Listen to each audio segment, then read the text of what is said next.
What's up, baseball players? I'm Coach Dan Blewett. In today's video, let's talk about the #1 pitch calling mistake that I see for catchers, pitchers, and coaches.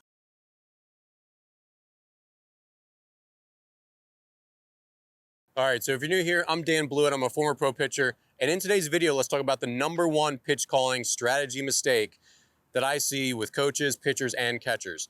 And this mistake is, drumroll, not knowing the pitcher's strengths or weaknesses in any given situation. And so this is sort of an umbrella thing. Let's go through what this means. So all pitchers have strengths and weaknesses in a bunch of different ways. And this is going to influence what pitch is going to make sense for them, given a situation, given how the pitcher looks and what they've got that day, or given the strengths or weaknesses of the hitter. So let's go through a couple of those. Number one, in versus out. So as a pitcher, every single person, even major leaguers, are going to be slightly better at locating to either the arm side of the plate or the glove side of the plate.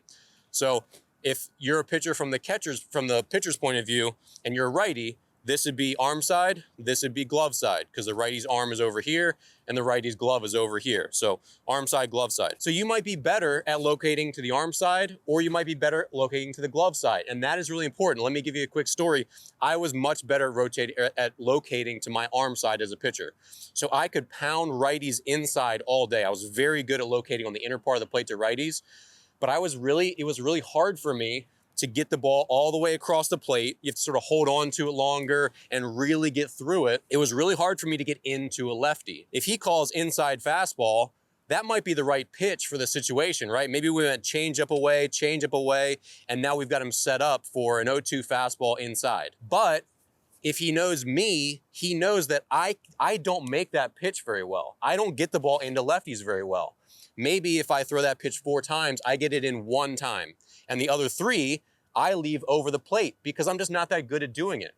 And so that would be a huge pitch calling mistake for me to say, yes, that's the right pitch for me, or the catcher to say, this is the right pitch for Dan. In that situation, even though that might be the ideal best pitch, it would probably make more sense to say, you know what, Dan doesn't do that very well, but Dan does go away very well, and he hits that spot 3 out of 4 times. So let's climb the ladder, maybe out and away, because even though that's not the best pitch that we could maybe call, it's the best pitch that Dan can actually make in that situation.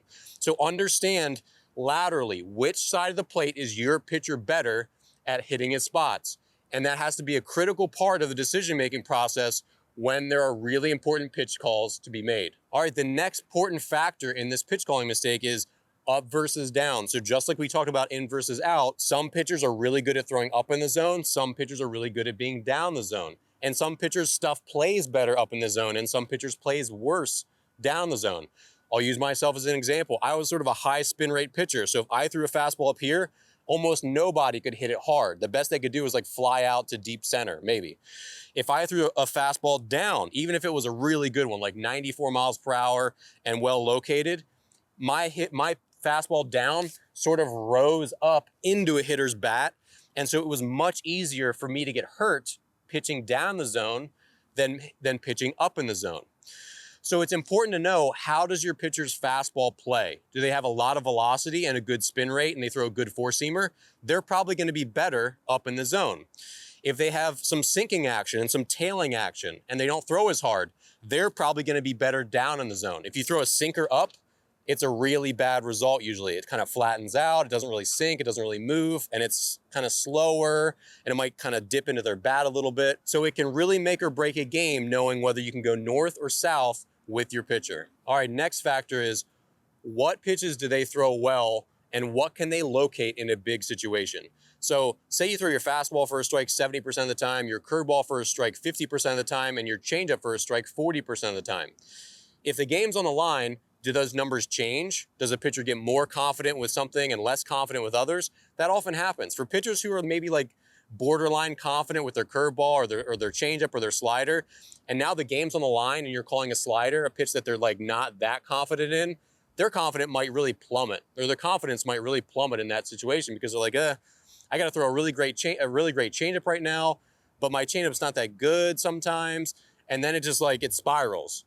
But if you say, okay, he's really confident with his fastball, or he's really confident with his slider, the game's on the line, so what pitch should we go to? It's probably the pitch that they're most confident in. They're going to be like, yes, I can get myself out of this jam. I can help my team win with this pitch right now. So understanding what pitches they have high or low confidence in and getting away from just a theoretical, oh, a slider would be perfect right now. Again, does Johnny on the mound throw sliders well enough to feel confident when it's a big situation or whatever? So make sure you take the pitch type into consideration and their confidence in calling your pitches. And the last factor here is, how does a pitcher's confidence in certain pitches change when their own self-confidence changes throughout a game? So say it's a long inning and the pitcher's been getting hit around a bunch. Do they get more confident with fastballs or less confident with fastballs? Do they get more confident with changeups or less confident with changeups? How does their confidence change, and what do you see in their body language? So if you say, when Dan looks kind of like frustrated or upset, he can't locate his fastball very well because he starts to overthrow.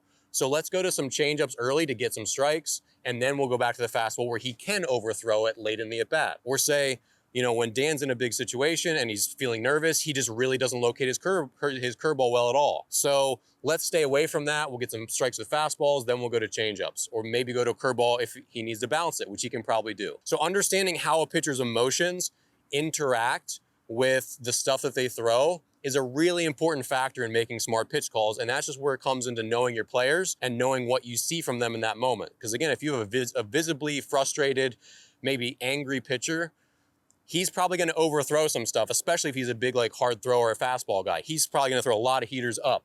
So if that's not a good thing for that situation, then you might need to say, okay, let's kind of corral him by calling changeups, or let's kind of corral him by throwing curveballs to get him back in the zone and not waste too many pitches that he's probably going to overthrow. So hopefully today's video was helpful. It's really important to call pitches not just based on some theoretical framework like effective velocity or anything else.